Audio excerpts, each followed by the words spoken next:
May curiosity lead our way. Enjoy. All right. Well, brother, thanks for Hey, sitting down with me, man.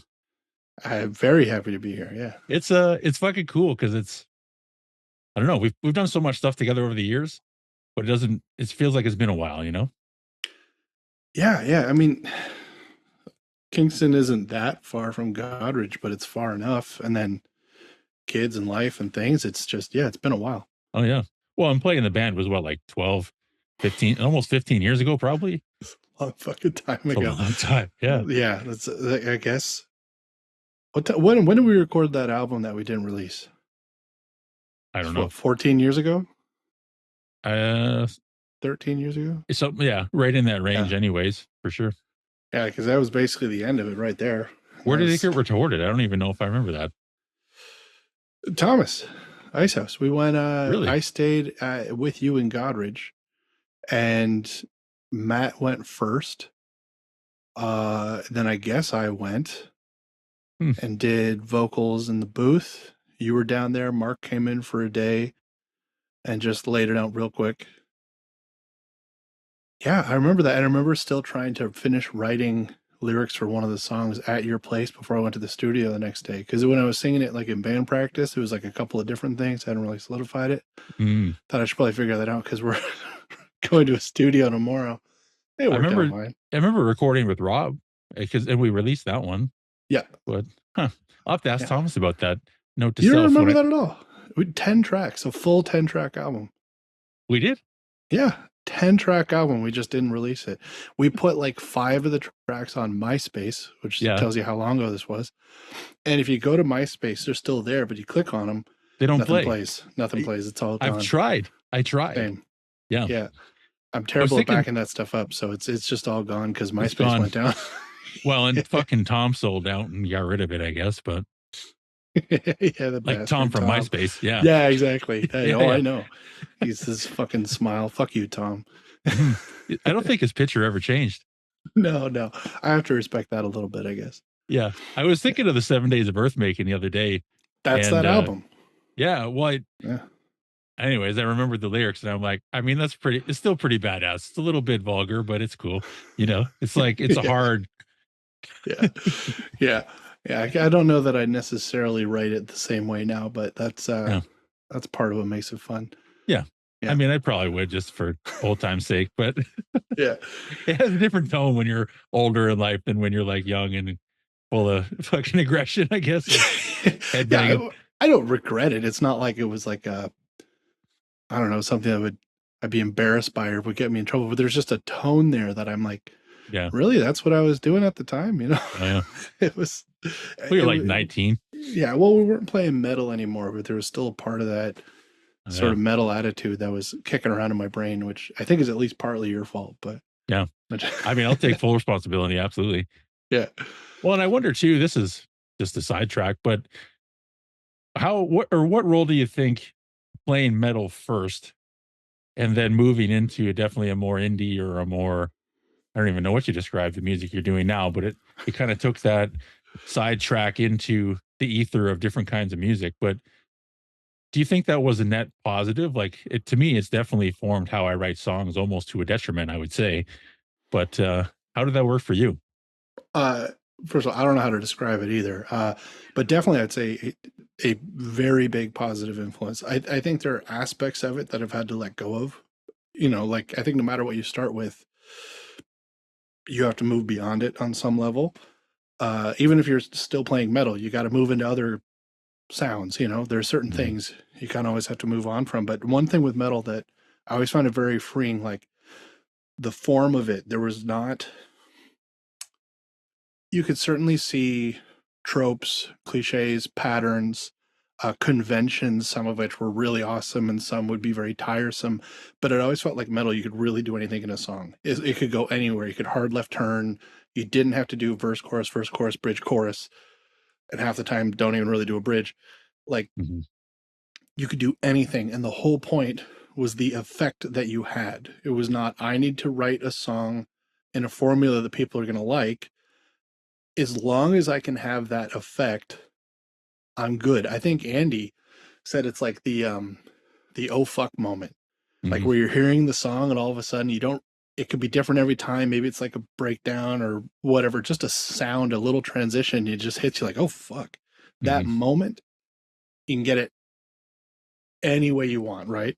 There are Yeah. no rules as long as you get the effect. And so now the effect I'm going for is very different, but that freedom of you can do anything you want, right? That was Hmm. great. And I think playing really fast and not playing chords so much, but like individual notes, and some chords, but I felt like maybe that led into working in melody uh better than just you're just strumming on some chords, you're playing some power chords. Like it works. I don't want to judge anybody who does it, but I'm really glad I didn't just learn like three chord like power chord songs or Yeah. like strumming on like a C, G, whatever.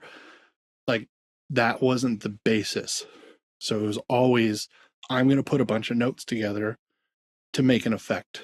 Hmm. And that mindset has not changed. Well, a little bit. Sometimes I'm not really putting like notes together anymore. I don't know what I'm doing. It's a Sounds. weird sound. But the whole Yeah. point is playing with sound and structures in a very free way, whether that's going in a million directions or just staying in one thing for a long time or whatever. Whatever the effect is, it doesn't really matter Hmm. as long as you're working towards that. And metal was great for that. I think it's a perfect place to start. It reminds me of a thing I saw Victor Wooten talk about one time, or he did a demonstration on YouTube, but he plays a little bit more complex bass riff to this large crowd.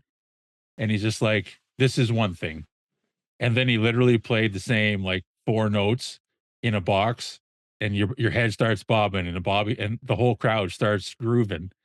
And he's like, this is a different thing. And Yeah. it's there neither one is right or wrong, but it doesn't take complexity to get that thing. And that's one Mhm. thing or I guess to go perfect. This is actually really good fucking transition. So pat on my own back. But like that to me is like the transition from metal and busyness and sort of that oh fuck moment into sort of what you're doing now in music anyway, where it's more you can get that drone and you can get that repetitiveness, but you still get that same moment in a different form. Mhm. Yeah, I mean, like, it's funny that Victor Wooten would say that because he is Oh, all he's about just insane. he's running at 100% all the time. Yeah. Uh, but yeah, like you can go very complex and that can make an effect, and you can go very simple and that can make an effect. But I think, which is something you have to unlearn a bit. Like with metal, it's like the more difficult it is to play, the better it is sort of Mhm. it's an attitude that can be very useful for getting good at your instrument. And Mhm. you can come up with some cool stuff, but eventually you have to say, that's cool, but I can backpedal and do other things. And it's nice that I can still play. Like I'm not nearly the guitar player I was when I was 18, but like Yeah. my right hand's still pretty quick. If I Sure. need to do Yeah. it, You can I pull it can out. do it. Because sometimes it's the thing to do, right? But learning how to dial it back, I've found, um, I'm guessing, has been a more comfortable transition than it would be the other way around. I'm Mhm. glad I started it just like go fucking crazy and learn how to pull it back, um, than the other way. You're trying to like shift it into just art in general and even really into life. Like art, I feel any good art makes you feel something.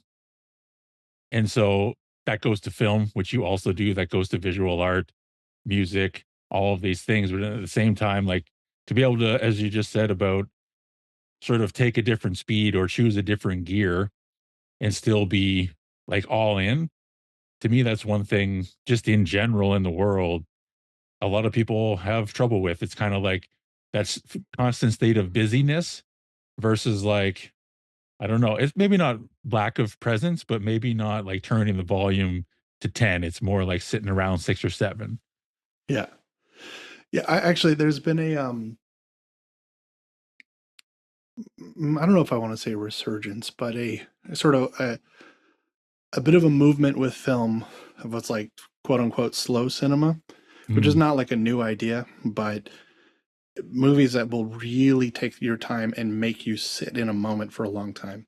Like you could have a 2-hour movie and there's 20 shots in it. That's just a different kind of rhythm than you're working at in most narrative films.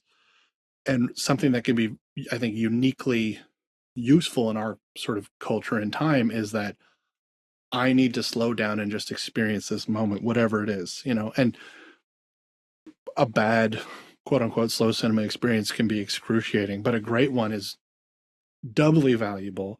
Sure. Not only the effect that it can, you know, being in these moments for a long time, I imagine at any point in film history would have been um, interesting or effective, but also, yeah, that kind of pull down the speed a little bit just to be able to make yourself do that now, especially if you can see it in a theater where like your phone Hmm. has to be put away. You can't like cheat and look at something. It's like, no, I'm sitting in a dark room. I don't want to be an asshole and turn on my phone for anybody else. We're locked in Hmm. and we're quiet and for a couple of hours.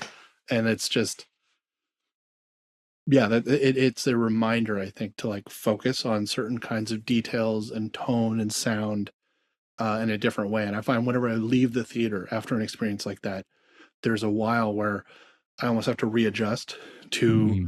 the sounds outside. You walk out the door and you're like, oh, traffic, you know, people. Yeah.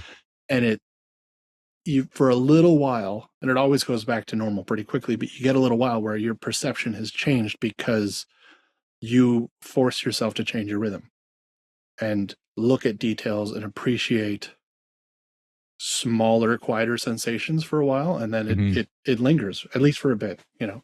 So coming back to that once in a while can be, I think, a useful way to make yourself slow down.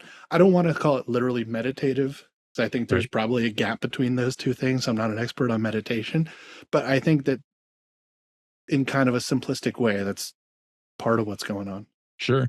Well, and it gets you out of the 10-second attention span thing that is the world today, and that's for better or not for better. It's definitely for worse, I think. But, it's like either way, how many times you looking at your phone in your day? How many times are you like, oh, I'm bored, or do the next thing? And then it like extrapolates down into, I mean, I actually don't change the song generally speaking when I'm listening to music. I don't like next song, next song. That Mhm. shit has always driven me crazy, and I'm happy that it still does. Yeah, But same. it's like just pick the one that's good and let it fucking go, because then you get to appreciate the moment of whatever that old fuck is in that Yeah, song, and yeah, that can be any genre. Like exactly, it doesn't. That's not the point. The point is allow yourself to experience it. yeah. Whatever Yeah, the effect is, yeah, and that effect can be very mysterious. It can be hard to put to words. uh-huh. Like in metal, it might seem a little simpler, that kind of just like getting kicked by a big Yeah, thud of sound, right? But you know, to go the extreme opposite example, like ambient music, like old Brian Eno stuff with like washed out synth pads, and you just sort of float in it for a while.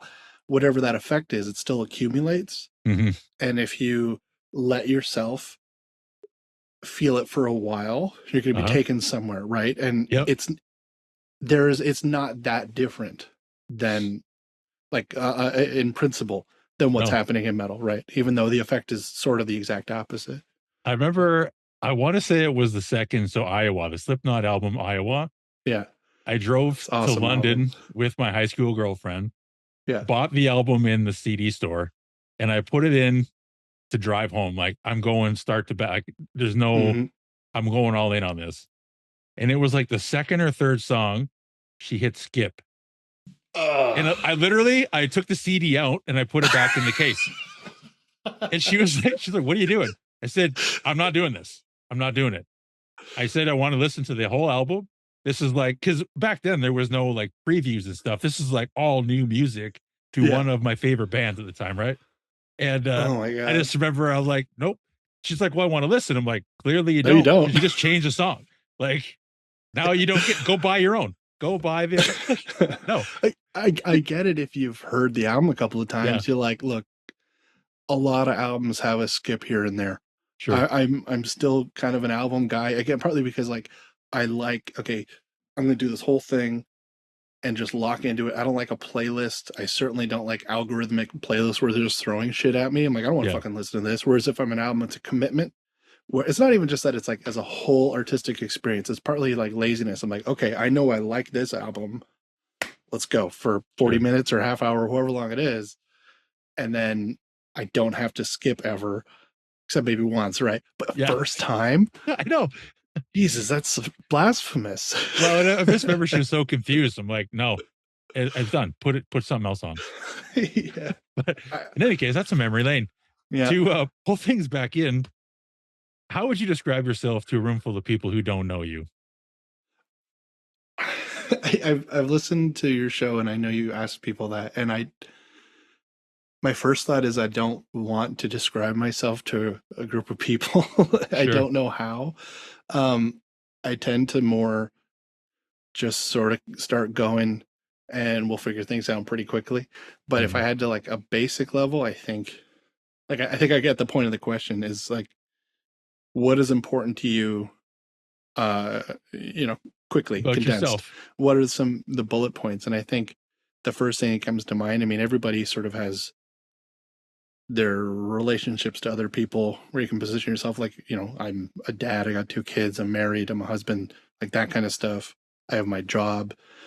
I think the thing my brain first goes to like my interests though, Mhm. like that I think, you know, I love my family, I love my kids, but like lots of people have families that what makes you interesting, Yes. is what are you into?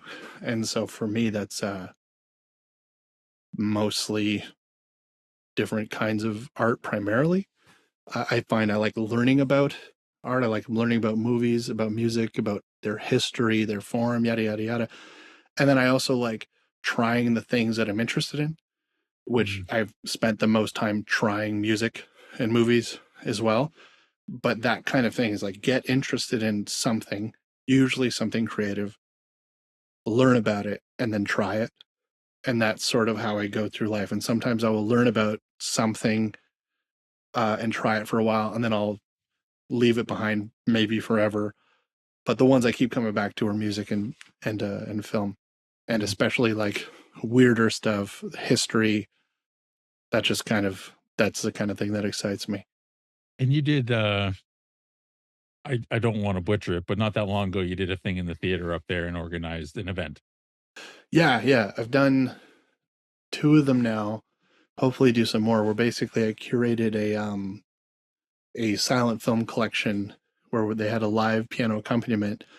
Two different guys at the two different shows. The first one was silent comedians, like their short films, because back then a lot of them were split up by how many reels they were. So a reel Mhm. was 10, 11 minutes long. So like a two reeler's 20 minutes. So you get five short films that I just thought were great, had piano accompaniment to them, introduced them. And I was happy to see that people liked them. Like when you're into movies that are 100 plus years old and you watch a lot of them at home, you think, am I weird? Is this an odd thing to do? you know? And like it is. But when you show it in a crowd of like 80 to 100 people and they're all laughing, I'm like, this is good. Okay. I got to share it for a while. And Mhm. then I did it again with silent era cartoons, like anime. So it was like the history of animation from what is debatably the first ever cartoon film to right before the sound era came in, like right before Disney had Steamboat Willie, and then silent era was dead, right? So we Yeah. go that full spectrum of like 1908 or 9 to 28. So Oh, yeah, I picked the movies, read a couple of books about them, watched like 100 cartoons, and sure. then then I introduced them, and we had a live piano player, and who he played piano, mostly improvised, and a little clarinet at one point, which is cool. Uh, yeah, and there's just a bunch of people go down to the screening room in Kingston, and they thankfully there's an audience for that kind of stuff. They come out. I Mhm. think it's there as much for the live music. Like you get a Sure. lot of older people be like, "Oh, old movies and a piano. That sounds cool." Yeah. And then if you can make them laugh while you're there, they might come back, But Yeah. I think the live music is at least as much of a draw as whatever I've contributed. But yeah, I wonder too, like, what comes to mind is about the human desire to feel seen, hmm. and not just, physically, but to be understood, essentially. And to have something that you have curated as an experience that you have curated for yourself and then to share with others, there's definitely a degree of vulnerability there, even if there's not really an emotional attachment to my feelings will be hurt if they don't because I still love it. But when it is received well and people are like laughter is one of the other human experiences that we can all share. it helps regulate our nervous systems and all these things, right? But it drives community, it brings us closer. And to be able to share laughter through an experience that you have created, and that just seems like hitting so many key human desires all in one. Absolutely. I found like I've made short films that have screened in front of an audience, and I was no more nervous then than I was just curating this. Like I didn't make the fucking things. They're a Yeah. hundred. Everybody involved in this is dead and has been for a long time, You're right? not playing the piano. I'm not up there. I talk on my microphone for a minute. I give a very brief historical background. I sit down and watch the movie with everyone else. But I'm just waiting, like, please someone laugh, please someone laugh. And then they laugh. I'm like, oh, okay, we're Woo. good. Yeah. And a nice laugh is like they're either gonna laugh or they're not. And as soon as they're laughing, it's like great. There's this old cartoon called Gertie the Dinosaur, and it's old, man. Like it looks old because it is. It's one of the first cartoons. It's the cartoon that inspired Disney to start making cartoons, right? Okay. This is like not the first cartoon, but it's the foundational text of American cartoons where everybody saw this like, oh fuck, I need to do this, right? So I wanted to show it, but then you get to the kind of more stuff that maybe feels more familiar, like comedy stuff, and watching this thing being like, oh man, this is old. I'm not sure. And then people started laughing. Like, okay, they're laughing at Gertie. The rest will be easy, you know? Yeah. But yeah, you get to share it. I get to feel like this is this thing I'm obsessed with. I've got an audience of strangers for the most part. I knew a few people that showed up, Hmm. but a lot of people I didn't. And yeah, it's weird how much personal investment I had sitting in that crowd, being like, I played live music. I made a lot of art and shared it with people. And it's often less uh, sort of anxiety inducing than this was. Hmm. But also similarly rewarding when it works. And so far, you know, thankfully it's worked both times. So Do you have any idea why that might be? Like why it felt more nerve wracking? I wonder, I think people get really hung up on matters of taste. It's like they like to define themselves by their taste, Mm, which is kind of ridiculous because like it works for you or it doesn't. But you know, I think the reason why I was able to share these things, why I was asked to, is because I'm a big nerd. I know a lot about it, and they know that about me. And I hope I have developed a taste for these things. So I know I'm like, look, if you want to watch an hour and a half of silent era cartoons, I'm going to find the best ones for you, and you're going to have a good time, mhm. right? They trusted me to do that, and so I've kind of put myself on the line here. Like, I hope you're going to have fun with this because I watch so many of these things, and not all of them are still entertaining if they ever were. So I'm responsible for them. My taste and my knowledge, I guess, just reading and watching is responsible for them. They came out. That's not an Mhm. easy thing to do. They paid money, you know, and they're committing their time. And I'm sitting right there at the front. So if they're like, Yeah. this sucks, that fucking asshole picked a bunch of stupid movies for me to watch, you know, I feel like Yeah. if you come to watch my movie or hear me perform music, it's like, I don't know you anything.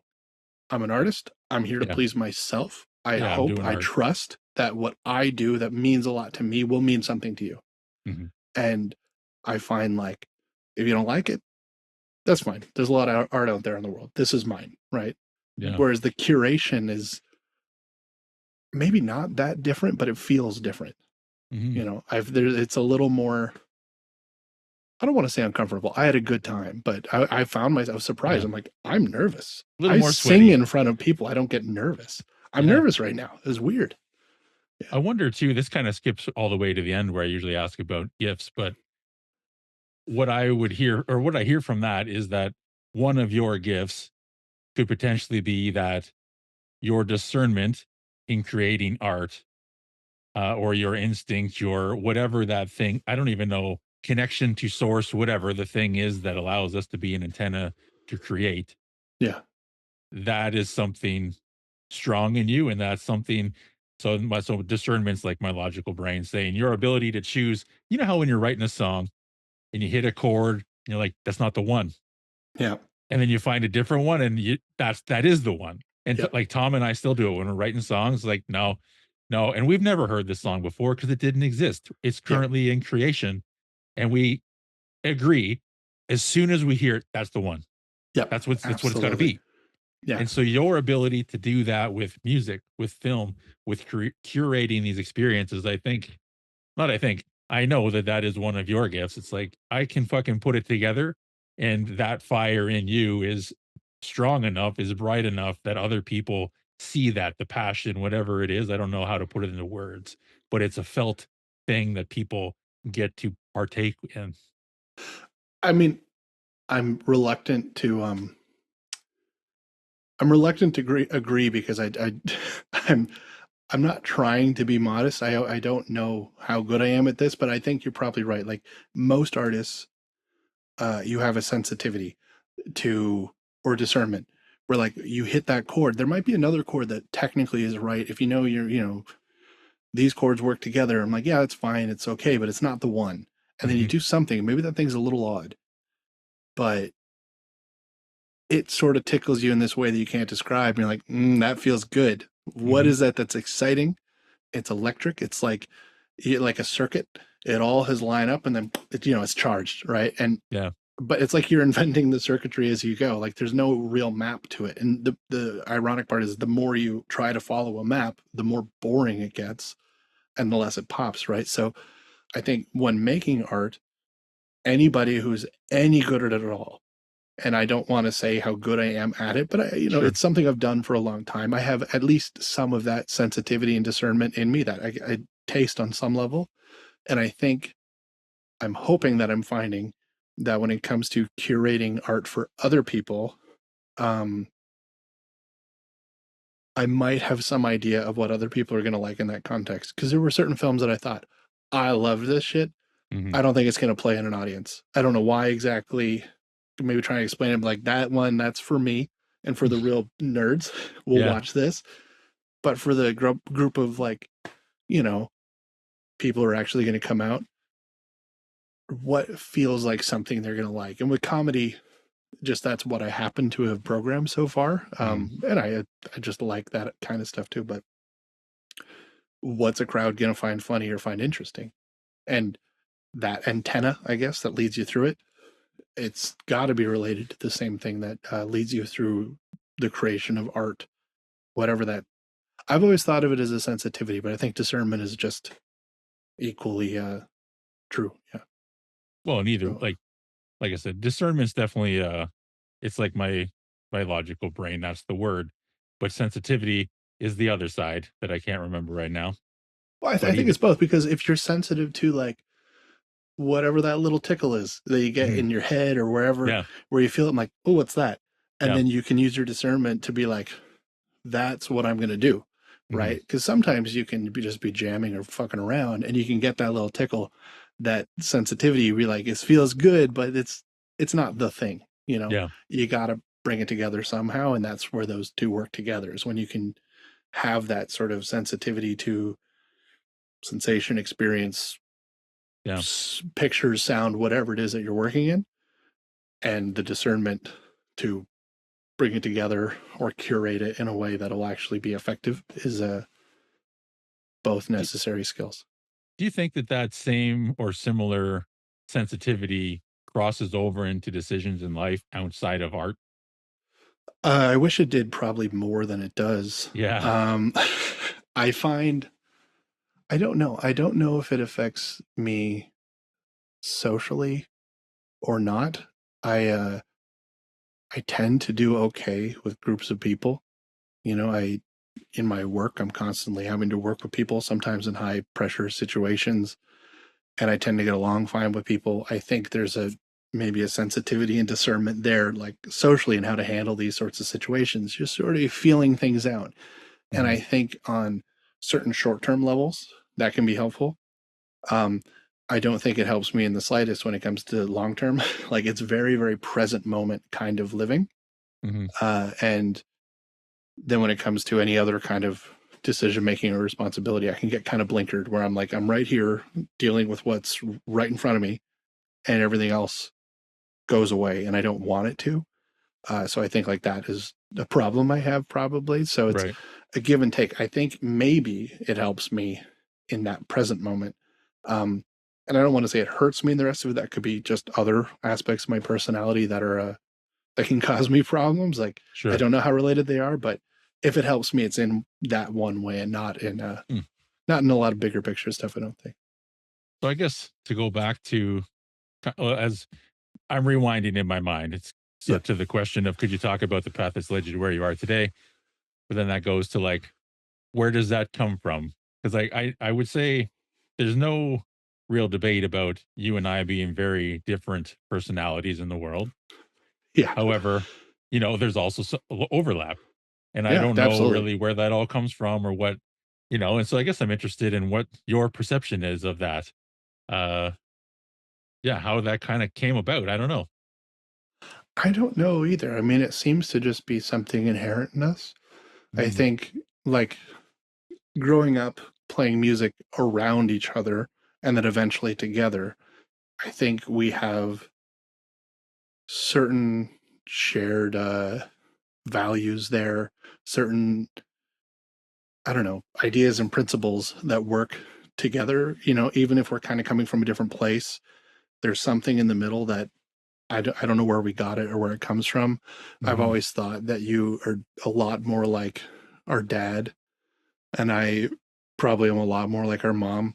mm, But I don't think that really sums it up because that's clearly not the full picture. yeah, But I don't know the ways that we're different from them and therefore unique from each other. I don't really know where that comes from. It's just how yeah, the world has always happened to me and how I've always processed it. It seems to just make me just different than how you go through things as well. Like yeah. I don't know. That's I sort of have a a stupid answer, I think. But no. Well, and I guess it's part of my curiosity too. Like I don't have the perception, or I wouldn't say that I am an anxious person, generally speaking. yeah, I would say that I have the perception that I am the oddball out in the siblings, in that sense. Um, that like I seems was, fair to say for me. Yeah. yeah, and I don't know, but that's my perception, and I don't really know why that is either. Like, I mean, obviously, I'm the oddball out in a couple of different ways, but you know, but otherwise, it's like I don't, and well, maybe that plays a role too in terms of, I don't know, being more of a hammer in a situation of like this shit just has to happen, Yeah. and so here we go, versus like the anxiety that could be attributed to that in terms of like thinking about it too much ahead of time. I don't know. I don't know which comes first or if it just is fortunate that you happen to be a person who's like, Mm, this is how it's got to go. But I have to imagine that you spending so much time with our dad, who is that kind of person, absolutely. He's yeah. like, let's solve this shit right now. And your health situation and spending so much of that time and navigating so much of that with dad Hmm. has to have had an impact on you, obviously. Like Yeah. just, there's no question. Like we do this right now or nothing else can happen. It's Hmm. simple, right? And I feel like the two of you really have that. And in some aspects of life, I think I have that. In a lot of aspects, I don't. Sure. But, it depends. It can, I think when I need to make a decision now, I can channel a little bit of you and dad, but it's not like the two of you are. I think that's very much like on a core level who you are as people. And I Yeah. I don't know that the rest of the family is like that. I wonder about intensity, like where my mind goes as to like if the situation is intense enough, and that's not necessarily like, physically dangerous or anything like that. But if the intensity is perceived to be high enough, then that decision making process becomes easier. I think for you that's true. Mm, I think again because you've had to spend so much time there, right? And I right. don't know where dad gets it from. I Sure. whatever part of his personality. I think some people do better under pressure than others. It's Hmm. something I've learned to how to deal better, but I don't know that I always had that. I think, Mm, I've had jobs over the years and been in situations where I've had to deal with higher intensity things and like work under pressure. yeah. Like when I worked in a kitchen for a few years, the fucking pressure there is insane, you Yeah. know?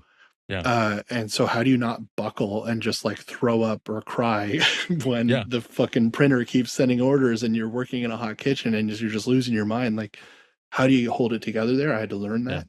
I Yeah. don't know if being able to eventually cope with it is something that I got from our family or just something I learned in the moment. I don't know. I know Skills. now I Yeah. do a lot of live event work, which same thing. It can be very high pressure.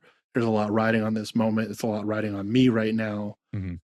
And I can handle that and I can make decisions. I'm very good at problem solving in that situation in Hmm. certain contexts.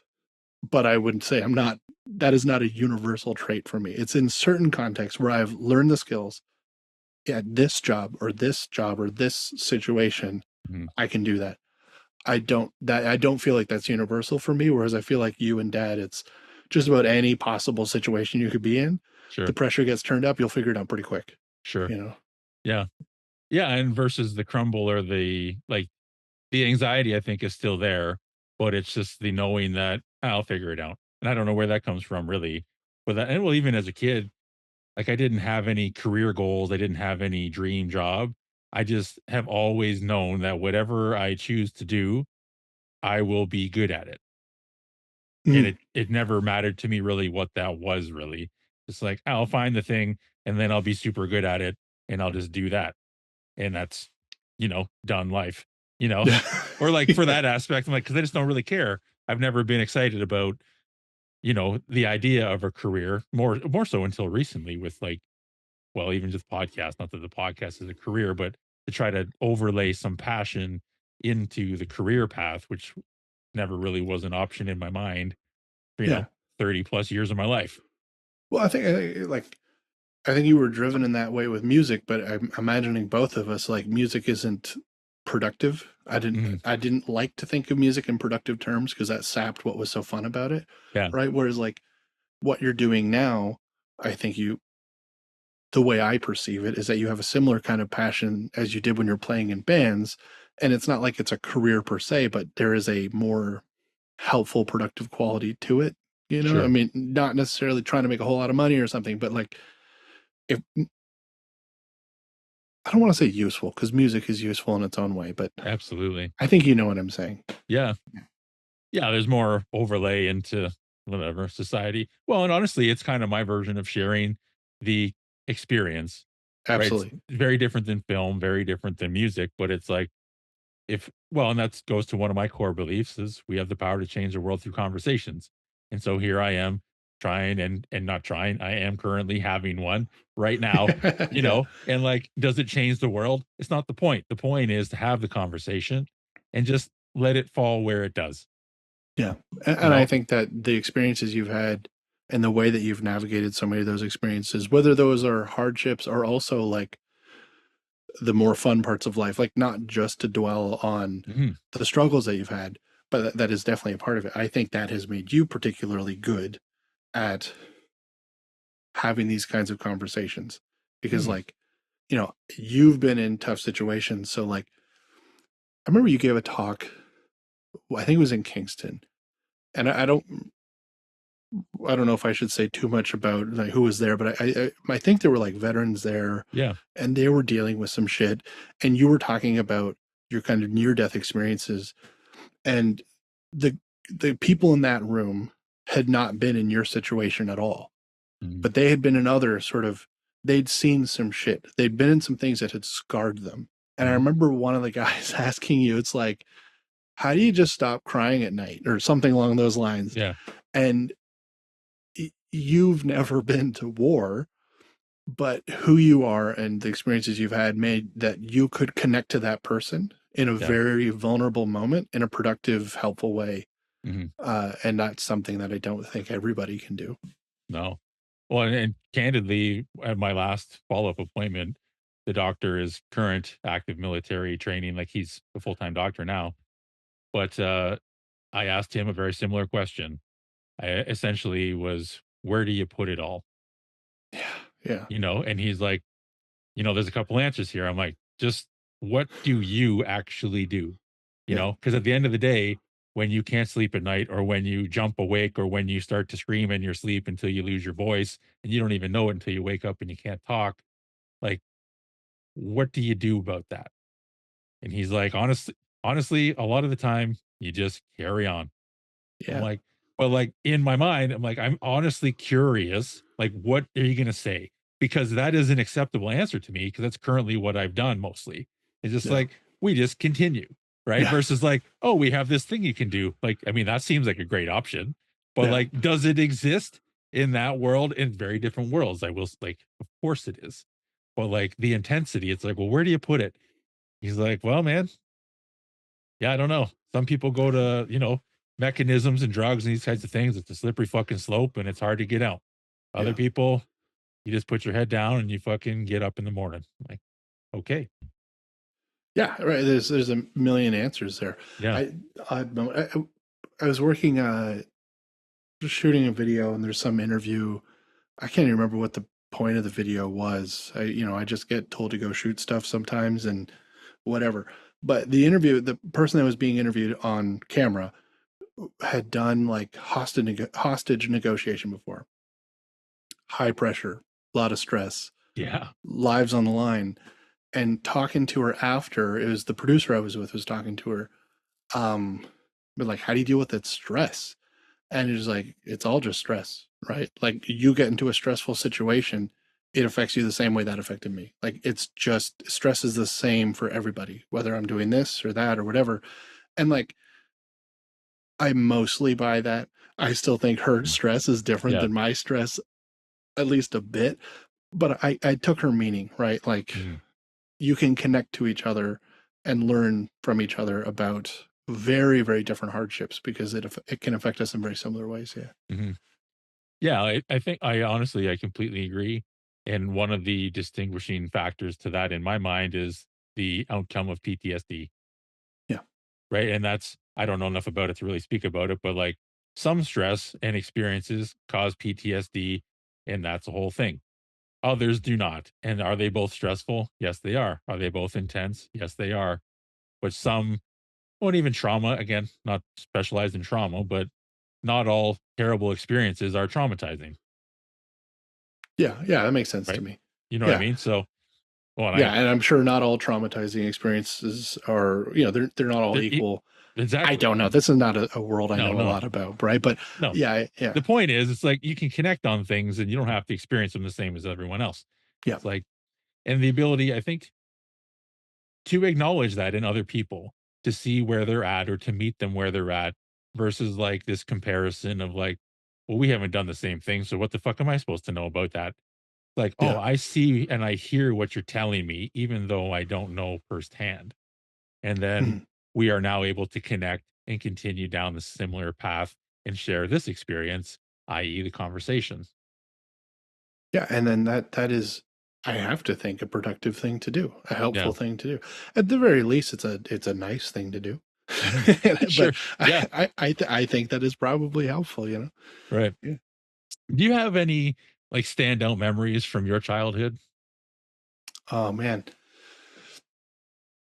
that's that's a big question because I there's so many obviously. So I'm trying to think of like what ones have affected me the most. Mm, I'm I find myself mostly drawn to smaller moments. I think fishing with dad or being out in out in the bush shooting archery with dad mhm. and just being out in nature in a situation that I can't really escape. So I just have to embrace. I'm like, this is kind of boring.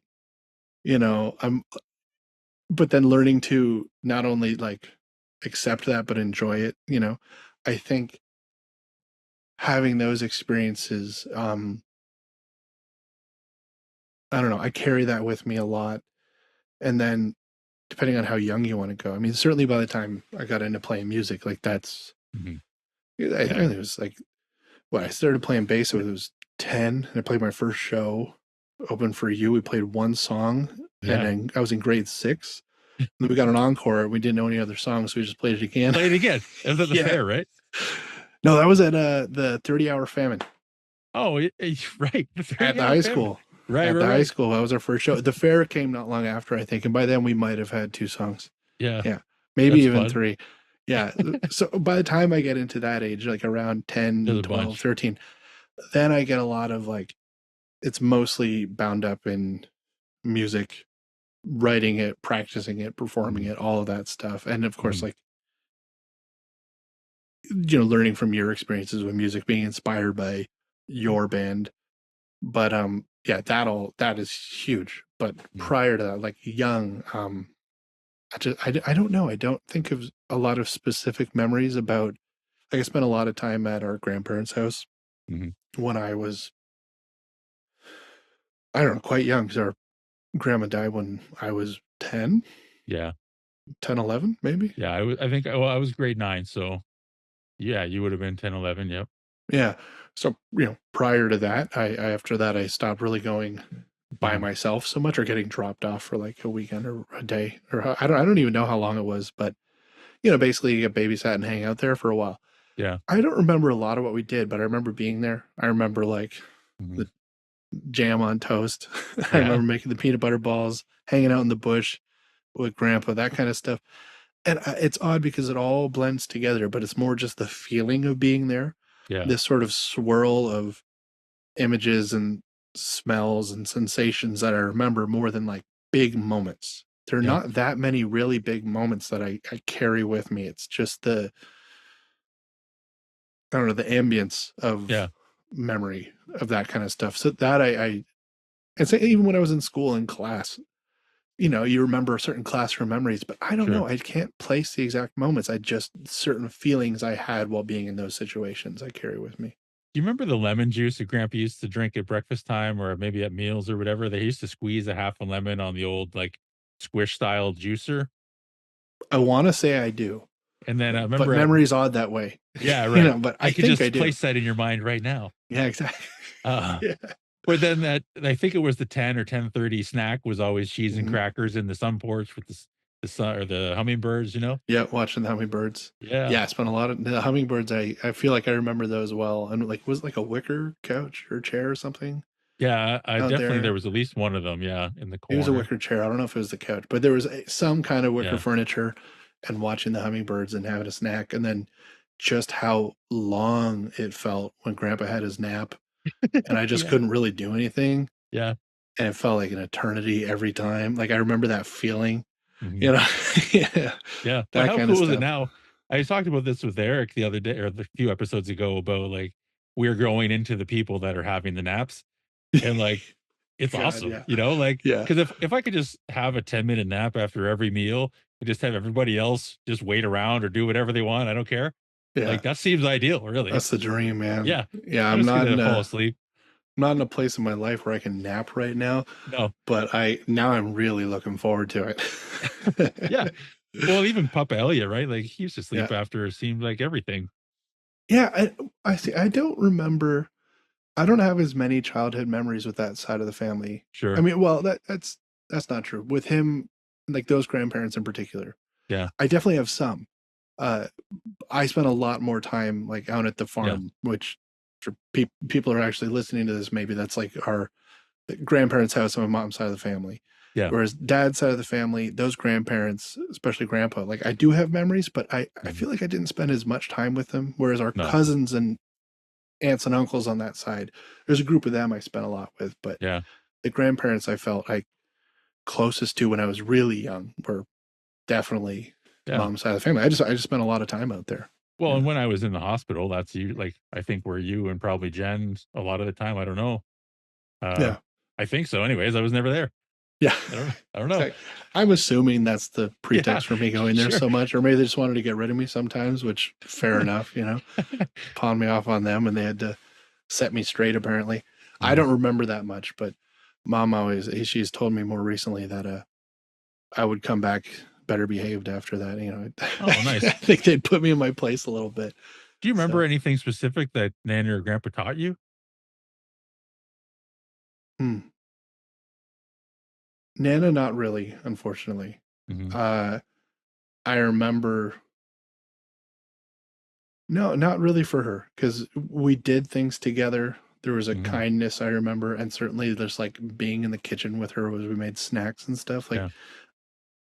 it was an experience I cherish, but I don't know that I learned a lot specifically. And then grandpa, I think the most I learned was in his wood shop, because he had the wood shop Yeah. out there where he, you know, these are dangerous things. You can cut your fingers off, right? And to be careful, I had to be behaved or else I'd lose my fucking hand, right? Yeah. Yeah. There was a, and he was always so calm. And so to be in that situation, um, I don't know if I have a specific lesson from it, Yeah. but being in that place with him had an impact on me. Hmm. There's a calmness to the way he saw the world, including this dangerous machinery. And it was like a, I say quiet because it was incredibly fucking loud, Yeah. but like quiet in the sense that it's like, we're just here. It's us and the saw, it's the wood. We're just going. We're not talking that much. And we're just doing Hmm. something. Honestly, kind of similar to fishing with dad, you know, but Yeah. a lot more chance of losing your fingers. I remember like the two-way walkie-talkie that was in the workshop. Nana used to call out to Grandpa to come in. It Oh was time for yeah, lunch or whatever. yeah, I And remember that. sometimes he'd talk back and sometimes he wouldn't. He'd just kind of keep going for a bit. Yeah. What lesson do you take from that, Bill? Yeah. It's like, yeah, Well, you go away. yeah. Well, it's like I'm building something out of the Lee Valley catalog is probably what was happening. Especially Yeah, if you were there, or I was there. We're probably working on something. It's like, oh, yeah, we got to wait for the glue to be in place or whatever, you know? Like yeah, this is not the time to go for food. We have a thing to do. yeah, yeah. But the food will be there when we're done. That's the best Where, part. And that's, I'm sure, the warmth of Nana. Uh, she didn't just put it all away because we were late. She yeah, left it out yeah. so we could come get it still, you know? Whereas I feel like if it wasn't for Grandpa, I'd just go get the food. I'm like, yeah, this can wait. I want to get the Yeah, snacks. right. Sure. Yeah. This is, I mean, as in every episode, a hard left turn. I'm curious to hear about how you describe your relationship to death. I knew you were going to ask that, and I wish I didn't really know how to answer it. Hmm. Um, but I'll try and fumble through because it's obviously an interesting question. I think my relationship to it has changed a lot, uh, even in more recent years. I think when I was younger, you know, neither of us have any grandparents left now, right? So Hmm. that's, I think, in our family, um, we've had to go through that. But I've been lucky that I haven't lost a lot of people who are very close to me yet. But also with your health situation, it was always like, you know, I, mom and dad definitely tried to shield me, I think, from how sort of scary some of this could be. But of course, it seeps through. Hmm. But I remember being younger thinking, like, yeah, you'll be fine. You know, you're the big brother, you'll be fine. Uh, so I don't know. As I got a bit older, and then you started to think about like, oh, I'm gonna die. Okay, Hmm. that's crazy. And then there's kind of an ego involved. I'm like, well, that can't happen. Hmm. You know, it's like all of my thoughts and experiences and memories are just gonna go away. That's fucking, that's an injustice, you know. Sure. Um, and so that was kind of hard to deal with. But I feel like I've mellowed down on that, and that really doesn't bother me the way it used to. But now, you know, being a father, um, that's almost entirely how I think about it, right? Like Yeah. my oldest daughter, she's uh just turned 7, and she is autistic and needs some amount of support. I think it remains to be seen how much she's going to need throughout her life. I mean, she's like a very bright, passionate kid, very talented, very intelligent. Um, but I feel like I've had to think, um, who's going to be there for her Hmm. specifically, because everybody needs support, right? Everybody, no matter who you are, you can't go through life alone. You need some kind of support. I don't know how much more support she's going to need than most people, but I suspect it's going to be some.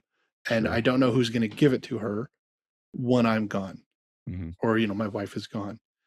And so that has become a primary concern of mine. Like, okay, that's crazy. And like, even the thoughts of, you know, anything can happen. God forbid that something were to happen to my children, Mhm. I would have to deal with that. But my bigger anxiety is like, obviously I want to protect them and take care of them. But now when I think about my own death, it's almost purely in terms of how it's going to affect other people and specifically my children. Mhm. I just don't worry about my mortality in almost any other terms anymore, which I think is maybe helpful because I feel like I've kind of gotten over myself a little bit. Sure. And it also, because it's not so selfish, like it's more motivating for me to be present in the moment, to be there for them, to be there for myself because I need to support myself, to be there for them, for my Yeah. health, whatever. It's all much more real to me because I'm thinking about it in terms of how it's going to affect other people, not myself. Mhm. I'm going to go away, sure, fine. But I don't what worries me about death, the entirety of the anxiety about it, for the most part at least, is how it's going to affect my children. Mhm. Um, of course, like I worry about the other people in my family, you certainly, my friends, but the part that really, I don't know, I feel like I've gotten a little better at just sort of coming to terms with the reality of it. And I Mhm. know, the best case scenario for parents is that ideally you die before they do.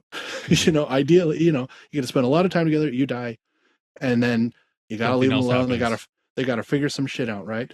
Yeah. That's best case scenario. And still, that's what I worry about is what it's going to mean for them. I hope that I am here long enough to help them be fine without me. Mhm. And that's that's the only part I worry about anymore. There's other aspects of death where if I tried to dwell on it, maybe I'd find cause for alarm, but I just don't dwell on it anymore. Yeah. It's really just me and my children. Well, it's one of those things when you look for problems, you will always find them. Yeah. And so the longer you spend trying to find things to be stressed about, you will definitely continue to find things to be stressed about. Right. Yeah, And it's a so game it's you'll like, never run out of. right. Can't win that one. Well, and to me, it goes to the question of what is the goal? It's that step back. Are you trying to find things to be stressed about, or are you trying to aim towards an outcome or an experience, or trying to overcome a particular challenge that you're feeling kind of stuck on and Yeah. now spiraling on these thoughts of finding more problems? And that's kind of that step back. And anyway, that's one of the things I love about situational assessment. It's like, Yeah. oh, what's going on here? And then like, how can I somehow involve myself to help them further through the situation or whatever. Yeah, But exactly. I feel like a lot of my concern with death prior to having children really wasn't productive. Not entirely. I do think on some level, like, um, knowing that life is this finite thing, could end any time, yada yada. I'm not a religious person, so I think yeah, you turn into nothing except what you leave behind for other people, which who knows how much that'll be and how long that'll last, right? yeah, It's going to end. That's that. And so what that does is means, right now is really all you have. Um, it makes it much more precious. It, I don't like to think of it as being like it adds a lot of pressure, but it does mean if you want to do something, you know, why put it off? You might die, yeah, So, yeah, and, legit. and that it can be motivating. And then I like the idea that you've always kind of got goals, you've got plans, and you're hopefully working towards those things, big or small, whatever it is, and you can accomplish a lot of what you want to accomplish. But I feel like, when you die, hopefully you die with unfinished goals and Mhm. unrealized dreams because that meant you were always still working towards something, right? Yeah, And so I've found that to be comforting and mhm, motivating mhm, for myself. I'm like, well, I'm going to do what I can while I have the time, right? And yep, for me, like I like learning things, I like art, I like whatever. I, the people in my life, the relationships I have, you try and cherish all of that while you can, because it's all going to stop eventually. And of course, like when confronted very directly with death, it sucks, right? Sure. But it's not very hard for me for the most part to step back and think, I can accept this. I understand this. You know, I'm sure, grieving is going to be challenging, but it doesn't keep me up at night. The fact Mhm. that I'm going to have to grieve about something, or I'm just going to go away at some point, that doesn't, Yeah. I don't wake up in the middle of the night like, oh, fuck. Yeah. The anxiety is now, is at least channeled in this very specific way. And I try to make that matter. Like, okay, how am I raising my children? Yeah. What is the time I'm spending with them like? And every parent fucks that up a lot, but at least that helps me understand, like, you know, to try and course correct and appreciate things. Like maybe I'm really tired from work. I'm not being as present as I need to be. It happens a lot. But then you can help me think, I'm like, I need to be here. I need to be Yeah. doing this, right? And it can be very motivating. Sure. Well, and having a timeline amplifies urgency Yeah. across anything in life, including life. And so it's like if it went on forever, we could just do it later. However, Yeah. we cannot always do it later because guess what? A lot of the time, health changes, and Yeah. then our abilities change. And I mean, you've had some health stuff too over the years, so it's not like that's completely foreign, right? It's you have a different relationship with my health, but then also with your own. And anyways, it's like, well, I'm able to do this shit right now, and so Yeah. do I really want to do it? Yes or no? And it's kind of that candid honesty that can be uncomfortable when confronting ourselves with, do I actually want this? I think a lot of the time the answer is no, and it's a lot more than we want to accept, right? Like, Yeah. is this something I really want, or is this a story I'm telling myself to somewhat romanticize something that I kind of want? And, it's a place to put energy and have a good time in my mind. And like, that's all fine and good too. But like, to be able to say, I just don't care that much right now. Yeah. And this is proven by my choices day to day, and that I'm not focusing towards it or based off of the situation or whatever. There are details, but like sometimes it's accepting, like, now's not the time, and I get to choose that. And maybe there'll never be a time, or maybe, kind of being good with that uncertainty of when. Yeah. It can clarify what matters to you, Mhm. what is urgent and what isn't urgent. Uh, what you were saying kind of made me think like one challenge is I think everybody to a certain extent, like the world that we live in and probably any world we could live in, we're always going to have a certain amount of our time that is not our own. Obviously, having to work for money to live and everything. There's a certain amount of coping that we have to do with what's the shit that we can't really change. Like, obviously, you could maybe get a different job, but you're going to have a fucking job of some kind, Something. right? Like, there's for almost everybody on earth. And I say almost because I think some people don't, but most people, you have to spend a lot of your time for someone else in ways that you don't want to, in ways that can be harmful and draining and just detrimental to the things that do matter the most in your life. Yep. And I think trying to negotiate, navigate that pull of energies, resources, be it, energy, like Everything. Yeah. financial energy, whatever it is, right? Trying to navigate that is so fucking hard. And so I think maybe you can tell yourself narratives that might really be essential to you getting through that. Yeah. But then you don't want to tell yourselves narratives that actually change what you really, really fundamentally care about, right? It can be, where's the line, right? Hmm.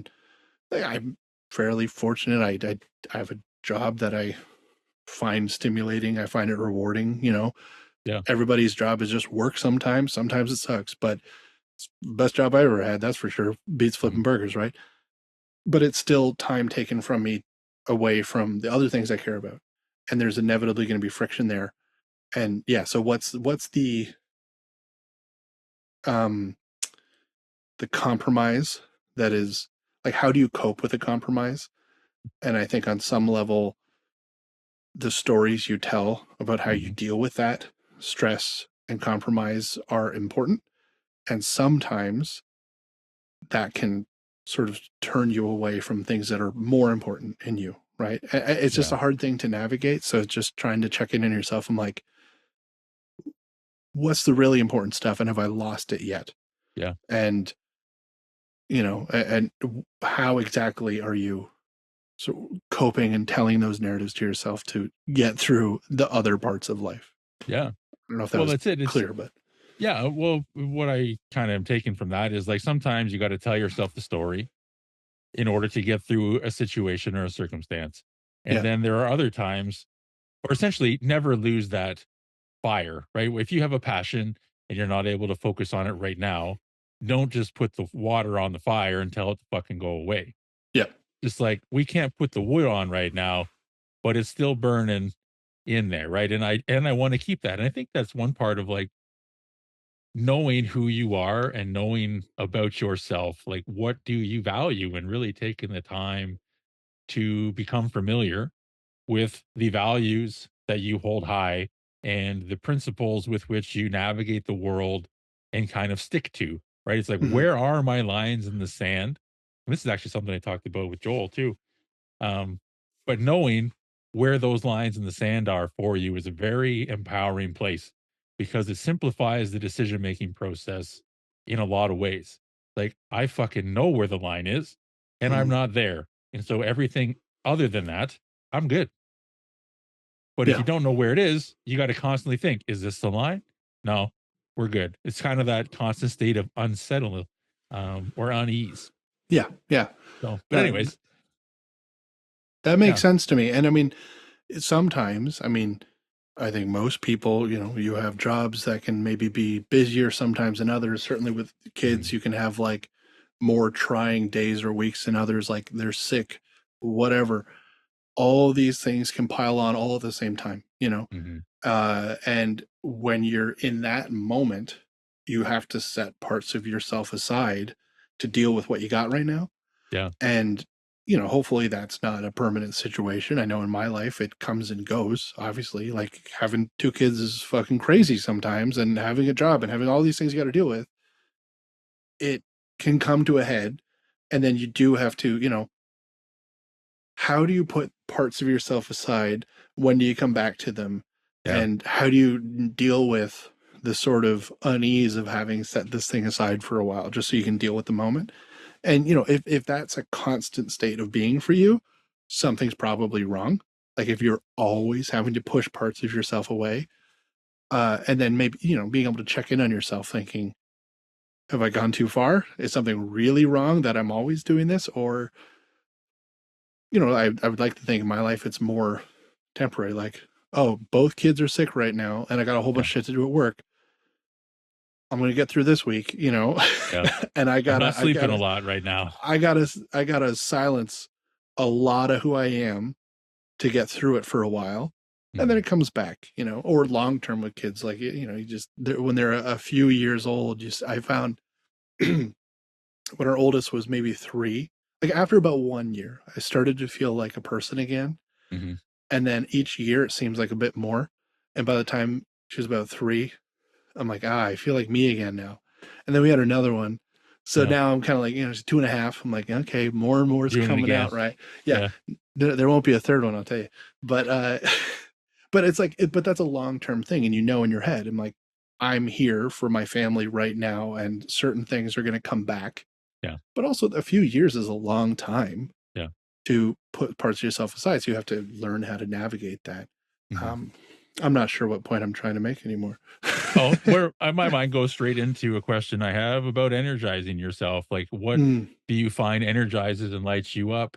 And I think being flexible in, let's say, those parts of you that you do set aside while your children are young or when you're in a busy season of work or whatever, it's not being so attached to the things that you know light you up and then being open to find other things that are mhm. maybe slightly less impactful, but also awesome, right? Like, I Yeah, don't get to, go to the fucking theater and do the whole thing right now because everybody's sick and I'm busy.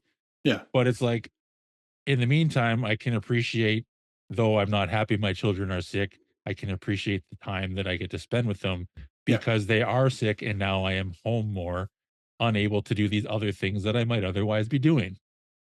Yeah, I mean, I think on one level, it's as simple as just really prioritizing and trying to be present in the moments you're spending with Yeah, those relationships. Obviously, I'm like, of course. well, this is simple. My kids are sick. I have to be with them.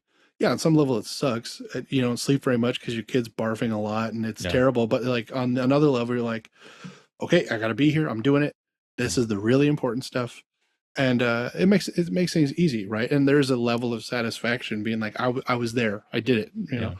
And to go Um, full circle to the start of our conversation about support, you are then in those moments that support for them. yeah, I And have to that's think that's about fucking that, powerful. like the times that our parents or whoever, how did they handle these situations? And then I have to think about how I'm handling these situations, and those aren't always the same way. And I Sure. have to think about that, right? And I'm like, because I remember some even sort of offhanded ways that adults would treat me that they still resonate positively or negatively today. So trying to remind myself like this matters how I Mhm. am right now. Like it makes a big difference all the time. And you're going to fuck it up sometimes. Obviously, Yeah. everybody does. But like again, that makes it almost simple in the really more. I mean, not that your kids being having the flu is extreme, but No. it's like a high, it's a much more high intense situation than your average day to day. In which case, you have a little more, a little more room Mhm. to navigate. Yeah. Well, and I'm reminded too, again, full circle about how, um, well, one, you're there for their support, but then two, how you said about you don't really remember specific moments with Nanny and Grandpa so much as how you felt at the farm and Yep. different smells and those kinds of things. And so I'm wondering if in the moment when you're thinking about like this is different how I'm responding versus what other people or whatever, like it's maybe not always about the specific details of the moment. It's about the trending theme and feeling to those moments over time is what sticks with us. It's what we remember, even though we don't remember the details. I mean, I assume that's true. I Yeah, think like you have an environment and a relationship that is cultivated over a long period of time. That's very important. I do think there are some specific moments of that can course. have much more high impact than others, but by and large, it is trying to cultivate like a a home with a sort of a mood, hopefully a level of support, Mhm. whatever, just to have A generally warmth. yes, exactly, right, a positive experience where you can learn, you can fail, you can go through all of it in a way and feel supported, right? Like that's the Mhm. big picture stuff. Yeah. Um, it's not always easy to think about that when you're in the thick of it. No, of course. But yeah, that's the kind of stuff that I find like sort of course correct. If you think, okay, maybe today I was a little too tired, I didn't maybe handle that the way I wanted to. Let's think, okay, and you're sort of always aiming for that. And yeah, I figure you aren't a real piece of shit and you just sort of always try and hit that mark as much as possible. It's Yeah. gonna work out. What else can you do, right? So, Mhm. hopefully that's going okay. No, Ask me in it's a few years. yeah, that's right. It's the archery of life. It's the aim for the Yeah, target and just let go. Because ultimately, we don't have control of the outcome anyway. yeah, Like, yeah, but also, if you don't try, you're not going to fucking hit. yeah, So at least aim. yeah. Aim that So bow and arrow at your children over and over yeah, just yeah. again. I don't even know if that's metaphorically or there's another word for that, but I can't remember. Not Really, literally, anyways. yeah, certainly, yeah. Yeah, Figuratively, yeah, that's the yeah. one. That's the one. So I'm excited about this question in terms of movie moments, since you are Okay, yeah. the cinema guy in my mind, and this is one that came to my I'll mind take it. a couple weeks ago. Um, is I have moments in my life that I would consider movie moments, and so I'm wondering what comes to mind for you if there has been any moments in your life that felt like you were living in a movie. That's a really interesting question because m movies can be so many different things, Mhm. and so what constitutes a movie moment could be very different for different people, different kinds of movies and Well, stuff. that's So I why feel it's like you. yeah, exactly. And so, there's a few ways to kinda go about that. I mean, um there's maybe like you're in a moment where it seems like crazy, like someone must have written this because this situation is so fucking ridiculous, and yet somehow I found myself in it, versus the movie moments that I find like resonate the deepest for me. um those aren't always the same thing. One thing that came to mind, and I was thinking about this for a while, but there was more in the latter camp of just a moment that was kind of odd and resonant. But it was actually when you went in for your big surgery. Mm, I went to London, and we were in the waiting room, mom, dad, and I, for 20, how long was it? 20 hours. Yeah. 20 hours. It was a Yeah. long fucking time, right? And the fear and the anxiety and just the dread, frankly, of going there, being there, and sitting in it for a long time. But then after, 20 hours is quite a long time to be sitting around. And so then you can't help but shift your focus in ways. And I remember thinking, it's funny, like there's some crappy TV on, and mom and I were just sort of making fun of it. And then it was some like Hallmark movie. Mm, And I don't know if she asked or if I just offered to explain like why it looked so fucking bad. Like, sure. oh, well, this is what's going on. They lit it like this. It looks like shit, and just talking about that. And there were some other people in the waiting room that were odd characters that I just remember, mom chatting it up with some very strange people who were like eccentric and interesting, and just thinking like, we're having this weird moment while we're, literally waiting to see him. Like, is my brother going to come out of this alive? And Yeah. we have to wait a long fucking time to figure out, to Am I dead? learn. And nobody told you. No idea, right? No. So we're just sitting there in this weight room, increasingly exhausted. Again, it's a long time, and just the weird distractions and experiences that we ended up having peppered throughout that, and how that just is like, that's so much of how life is. Like, Mm, this couldn't have been a more intense and uncomfortable experience, like conceptually. But in reality, in an odd way, I actually look back somewhat fondly on some of those experiences, and like hanging out with mom and dad for that long. It's that moment for me is like, I don't know. To me, that's a scene in a movie, or a movie in itself, where it's like, that's so bizarre. And by reflecting on it, or if you were to see it in a movie, you'd think that's very strange, but I bet that's how it is. And then living it and being like, yeah, that's how it was. We were there for more than 20 hours. And then we laughed, you know, yeah. we just talked about random shit, all sorts of things, right? And then Yeah. there was I don't know, just such a very strange, full moment, full of contrasts and just all these odd things that make us human. And that is the first thing that really came to mind. Mm, It's like that would be an odd thing to yeah. have in a movie. And but I think if you were to make a movie out of it, it's something people could relate to in a way that would surprise them, which is something that movies can do so well. Is like, I would, by seeing an odd situation that you yourself maybe will never go through, maybe it's fantastical, maybe it's a different culture, never, whatever it is, but you will connect and respond to things that can surprise you. Yeah. And that's a moment where I feel like there's a lot of that potential to just be surprised by um, what that has to say about being human, Well, I being honestly, alive. I feel like you could make a movie about it. No, because it's Yeah, not. maybe I'll I don't write think that. it's ever been done before. Yeah, it's The one 20 hours. location, nice and cheap. Yeah. Yeah. Yeah, Well, and I guess at some point somebody must have come out and told you I made it through. And like, yeah, obviously, I've always said too, all those things are the easiest on me because I'm not even, well, kind of not alive, but I'm not awake. That's for yeah. sure. You're not conscious, right? Yeah, I'm not yeah, around.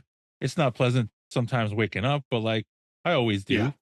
And so everyone else just has to wait. Time isn't really real when I'm experiencing them.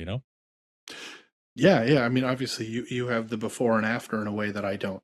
Sure.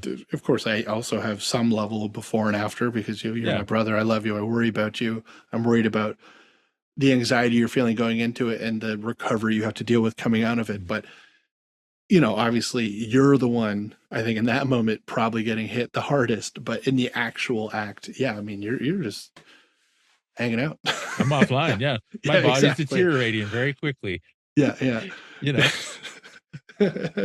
Well, and I Yeah. guess I don't know, as a kind of an out, I it doesn't have to be on the podcast, but what has that experience been like? Like I said, for me, it's always been, I feel like I am somewhat fortunate in that my health uncertainties, um, I don't know, I'm sleeping for all the intense shit, and then I just come back and deal with it. And then I don't always want to include the people around me in my recovery because it's more stressful and harder to do. I have to Yeah. think about the person I am then being in relation to them. And sometimes it's hard to keep that certain, tone, because I don't want to be Yeah. hurtful because they're people that I love, i.e., you, mom and dad, Yeah. anyone really Yeah. that cares. But like, I then also know that shutting people out has an effect and a consequence as well. And that then leaves you or them in those uncomfortable feelings without me, which I Yeah. don't like. I don't Yeah. like that about how I've responded, generally over time. But it's like, at the end of the day, I have to hierarchy things, and my experience is first because I'm the one, I gotta just figure it out, and I Well, hope that it, you're I hope it dealing with works out. survival. Yeah, It's not like being selfish in more mundane aspects of your sure. life, which I think is, you know, where it really becomes a character flaw, right? But yeah, you've you've got some very present tense shit you got to deal with, Mm, and that's got to be priority number one, right? And everybody else, their job is, I think, to support you in that situation, or at the very least, not get in the way, mm, not make you worry about me because you're the one going through it right now. And you know, I mean, checking in is all yeah, that I need. You know, just be like, "How you yeah, doing?" Okay, you know, like when you're especially so shortly after you know, surgery, we just to see how you're doing, you know, making yeah, sure you're okay. But I don't, you know, yeah. I think you're a person who can probably close yourself in a bit to get through shit. Hmm. And I'm not sure that that's necessarily a bad thing. I mean, obviously it can be hard. Sometimes you have to lean on other people. Sometimes you got to kind Yeah. of do something yourself. I don't know how to navigate that, you know, uh, I don't know the best way to navigate that. I don't think I've ever figured that out. But I think for you and your, you know, really kind of life and death situations, like, you know, fuck it, it becomes very clear what needs to be the Mhm. priority here, right? Well, and it kind of goes to that discernment almost back into the music and everything, just the ability to trust your sensitivity, let's say, Yeah. in various situations.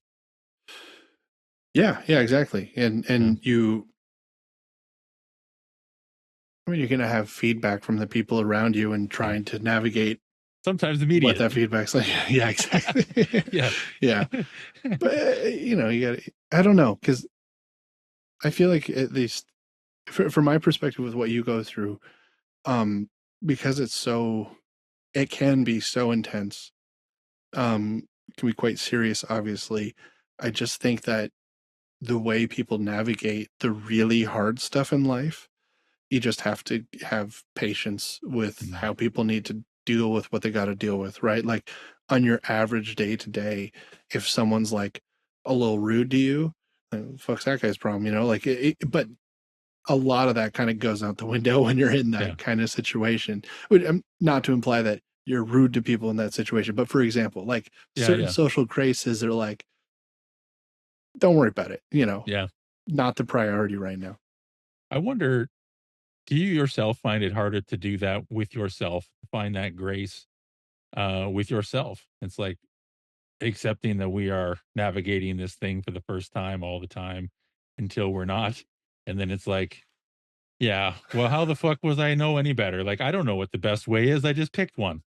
I think that's going to resonate with me. The navigating it all for the first time, all the time. Uh, yeah, that's true. I don't know.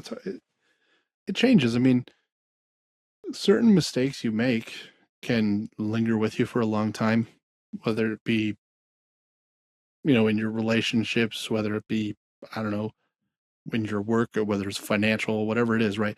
Like your actions have consequences. And so that can suck when you have to deal Yeah. with that for a while. But um trying to be patient with yourself and with other people as we sort of fumble through it. And I want to say that I've gotten better at that as I've gotten older.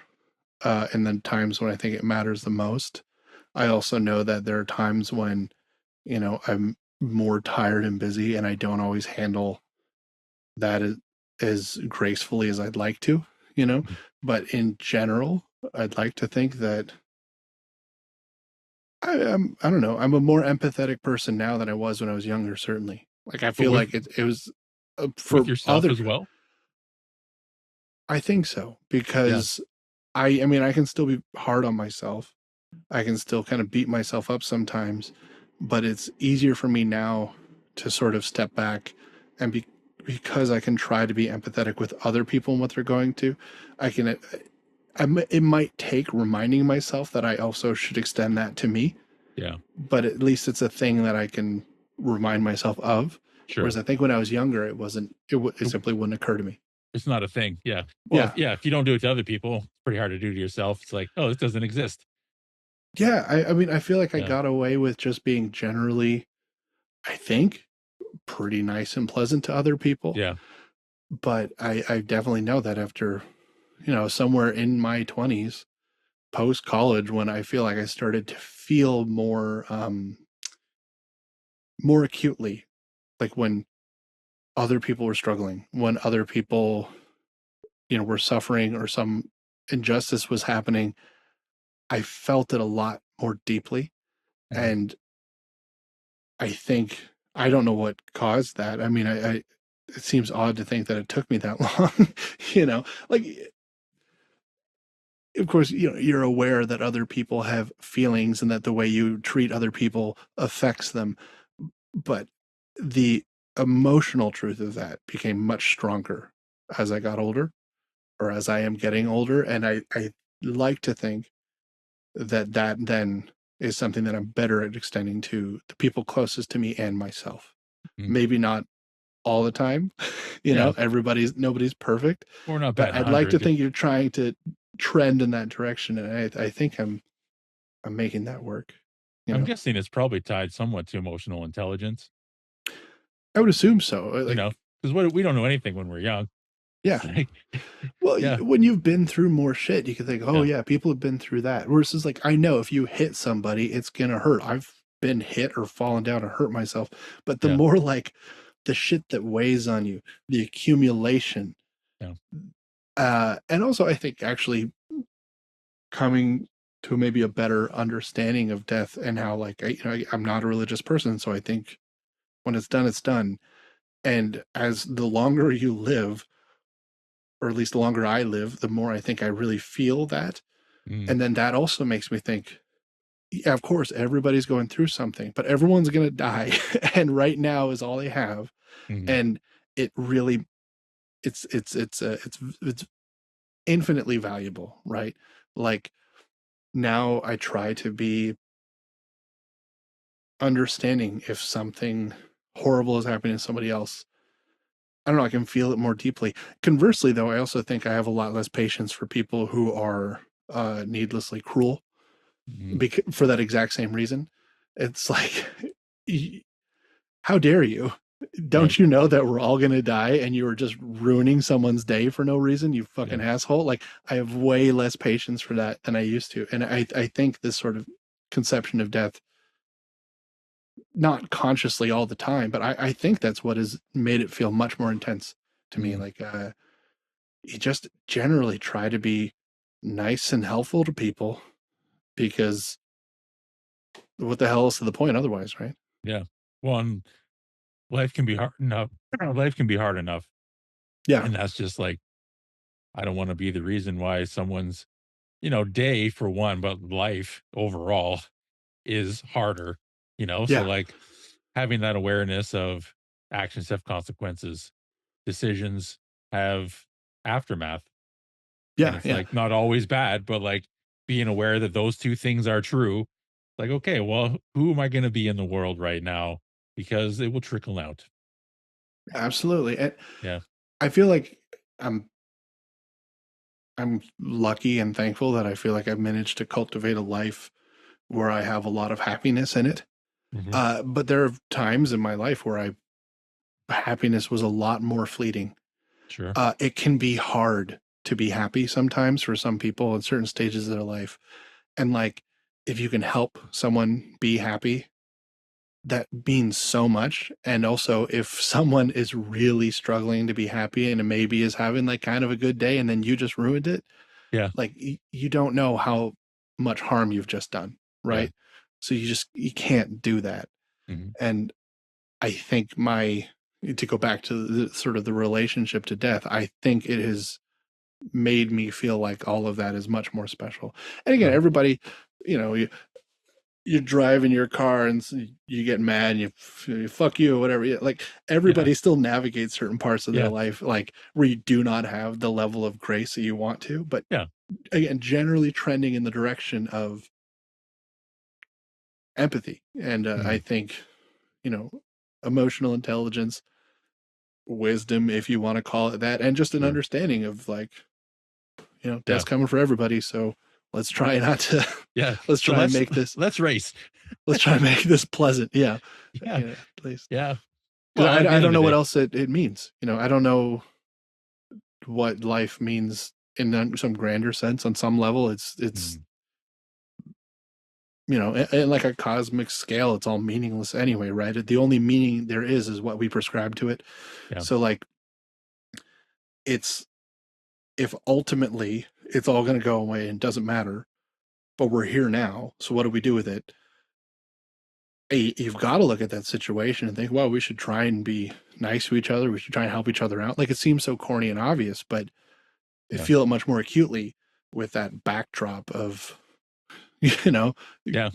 death and cosmic insignificance. It was like, if nothing matters, then sort of paradoxically, right now matters a whole lot, you know? Yeah. Well, 'cause it's all there ever Take care of is, it. Yeah, exactly. Take right? care of it. Yeah. Yeah. For I yourself and everyone else. I think that's why I like to say, and I think I said it first, I don't know, but our lives are a series of feelings we leave with the people around us, and this is largely why I like that so much. It's like we are not always who we say we are. We are who other people say we, and because I don't know how you describe me to other people, and it's none of my business. I'm not going to ask.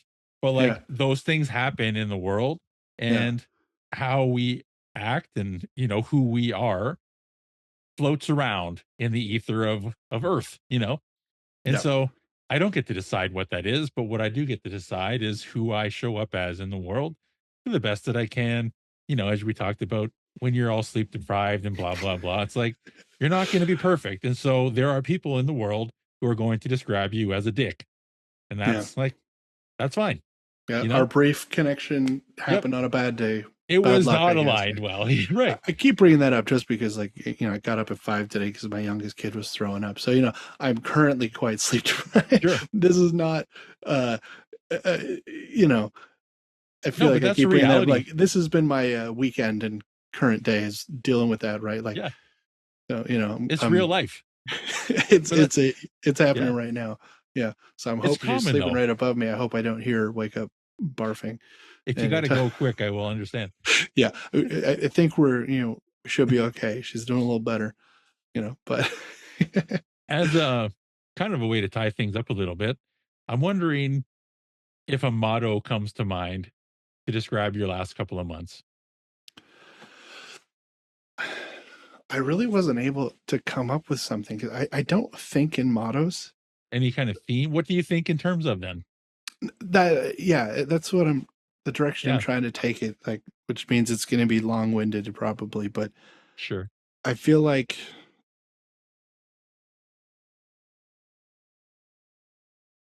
there have been challenges in the past few months in my life, as everybody goes through, and that can be exhausting. It can certainly be, it can be hard to be your best self in those times. Um, but just to try to persevere with some kind of patience and grace. That's the thing that I try to remind myself of Mhm. when, you know, I don't know the best ways to do that, but I think even just reminding yourself can help a lot, right? When you're in a tough situation, um, how do you try your best to be patient with yourself, with everyone around you?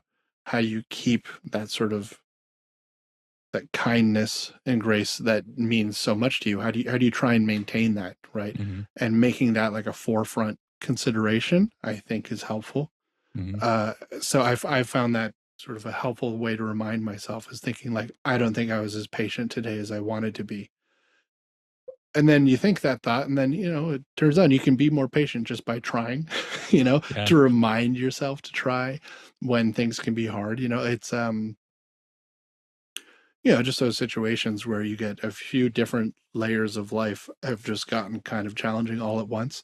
And so you just sort of check in and make sure you're trying to be patient and kind as much as possible, Mhm. especially when it's not easy. Mhm. Um, that I've found that to be helpful. And then just how to recharge yourself, try to find those times that can be hard. But like the things that, you mentioned things that like energize you or whatever, like it's not easy to get that in those times, No. but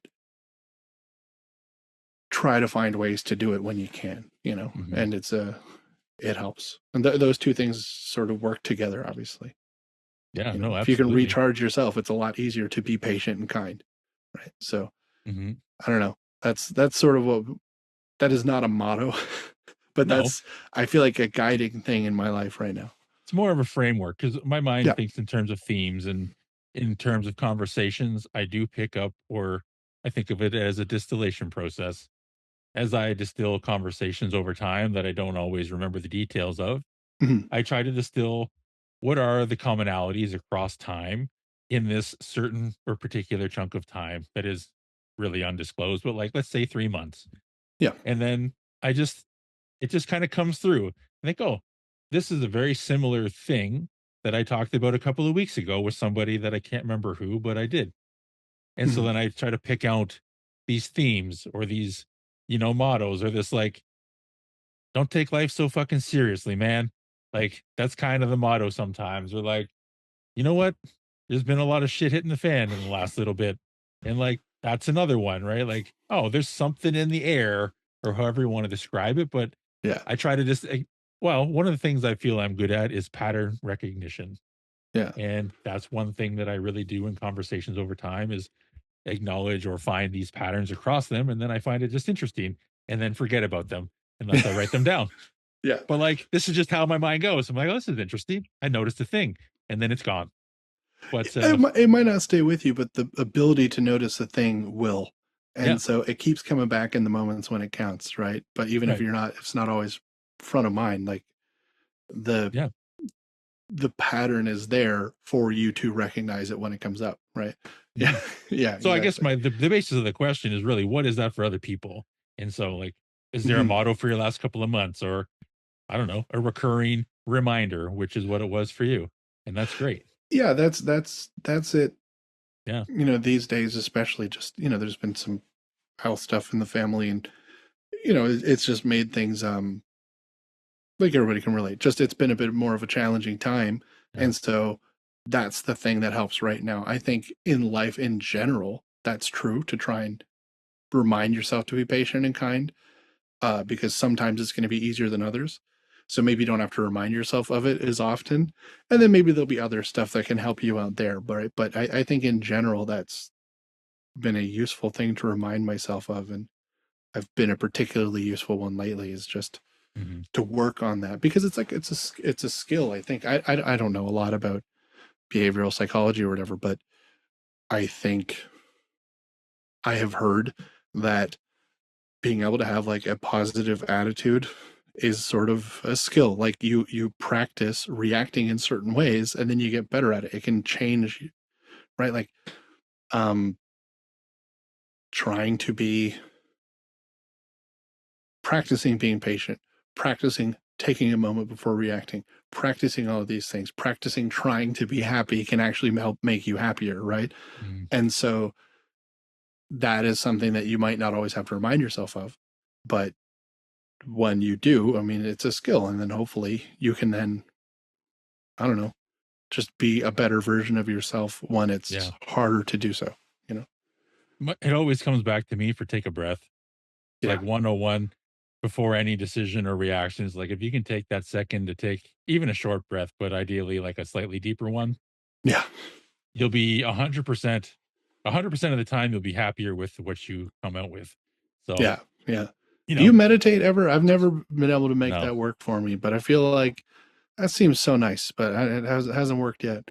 I think the trick is at least what I find for me, meditation at home in a quiet room doesn't really count. Like it doesn't mean shit to me. It's Hmm. being able to know and to trust in myself, how I react when the pressure is on, when Yeah. things are uncomfortable, when this is not fucking good. That I am, yeah, I've done that a lot, Yeah. and it's not, I don't care to practice it. I Yeah. just happen to have had a lot of practice with it, you Yeah. know, You've had a little experience. Yeah. right. And so that to me, meditation, I do like, I like breath work. I like stillness. I'm very good at every night at bedtime. I say this all the time. I talk to the sky when I let Leroy out to pee and all these things. I Yeah. love it. I don't consider it meditation. However, I do find that it's a somewhat meditative state in that Yeah. I just talk through a bunch of things that are on my mind, say thank you for today, and the day's over and I go to bed. But the meditation for me personally is it's in a procedure room, it's on a steel table, it's being cold, it's being prodded, it's having a bad fucking Hmm. time. That's, oh yeah. We like, and I feel good about it. I'm like, I'm good at that. For better or Yeah. worse, that is a fucking skill of mine. So, It's unfortunately that it's had to be such an important skill, but it's certainly a valuable one.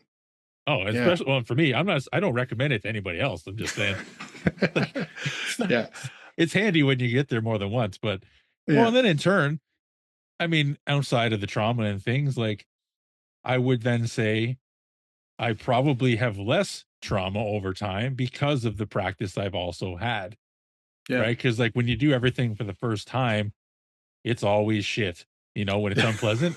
But Yeah. then once it's this, oh, I know this is going to be unpleasant and I have a rough idea of what to expect. And like, okay, like we're going for it. Yeah. And so there are fewer surprises, though there are always some surprises. Um, yeah. But anyways, yeah. So well, this is an example that comes to mind because it's relatively fresh. The last procedure. So they go in through my groin and Yeah. they put a catheter in my bicep and my groin to try and make them touch inside me. Yeah. Fun. So anyways, Fun. they had to shave like around my upper leg and stuff. Okay. Yeah. So they dry shave. Not the best feeling ever, but it happened, sure. Yeah. And then they spray you with chlorhexidine, which is essentially alcohol after dry shaving, right? Literally my entire like upper growing area. Yeah. And so I'm naked on the table because they have to uncover you, right? Yeah, of They course. dry shave and then they literally soaked me in chlorhexidine. And I was just like, whoa, that that's that is sharp. That is a It wakes you up. sensation. Yeah. Oh, dude, does it ever? It's like, none of those are new things. I know they have to use an antiseptic. I know, like, whatever, they have to trim it down or whatever, more than you ever anticipate. So Yeah. whatever. But like I didn't expect the 1-2 punch of dry shavings kind of sucks. Yeah. Oh shit, there's like, yeah. It So, has but then it's like, consequences. and all of this is compounded by you need to stay still, Yeah. right? It's like Yeah. because the next step, guess what? They puncture in with a fucking catheter. So Yeah. that's sharp. Uh, but anyways, that's what came to mind right away. I'm like, oh yeah, that was the time for sure. And that was a couple weeks ago. So Yeah. That's a fresh thing to get through. it is, yeah. And it's another time I'm doing it again coming up. So It won't be as surprising. that's Maybe right. do they I'll have to know. do the dry shave? Is I guess I'm probably going to just try to do more at home. Like if I just there you do a go. big area, Yeah. hopefully not, but they Just always do. overkill the whole thing. Yeah. they Yeah. do it anyways. So, and whatever. So Yeah. anyway, at least now I'll know it's coming and Yeah. I'll know, well, whatever. So it is what it is. Well, good luck with your grind. Thanks. Yeah, the alcohol will energize me. Yeah. Oh my Uh God. anyways, fun fact about procedures. Um, one last question about cinema, even though you told me you don't like that question or the word so much. No, I'm happy with the word cinema. I'm anyway, but you keep going. Anyways, Yeah, what yeah, is one piece of cinema that you would recommend everyone see, whether they like it or not? That you like? yeah. So that, of course, I probably spent the most time thinking about this question because you gave me some of them in advance. I thought, oh fuck, I don't know, man. Um, Again, cinema could be so many things, so it's hard to narrow it down Mhm. because, I think there's a lot of value in just pure entertainment, distraction sometimes, whatever. That can be a great, wonderful thing. I think different people's personalities are sort of wired to get different things out of different kinds of art. But something that has meant a lot to me, which I think is relevant to this podcast and this conversation, and also it has a bit of a story to it. So there's my favorite film director is Ozu Yasadro. He's an old Japanese director, worked from the 20s, late 20s into the early 60s. And it's sort of hard to describe what makes his work so special, but as his career progressed, and he was quite prolific, he started making movies about very, very similar themes, very similar storylines, and it was just sort of variations on a sort of set of themes. And those themes were often about family and relationships, and ultimately often the dissolution of family. You have like a widowed parent with a now young adult child who's going to move out. Maybe they're going to get married. Maybe the parent's trying to marry them off. Maybe the parent doesn't want them to leave. And at the end of the movie, either someone gets left alone or someone dies or something, but it's just navigating these sort of generational shifts and these family relationships at these points in time when they come together and fall apart, Mm. and how that's just how life is. Kids grow up and they move out. Parents grow old and they die. Sometimes kids die too young. Like, those are the same things he worked with over and over and over and over again. So to describe one of his plots can be tricky because so many of them have a very similar plot.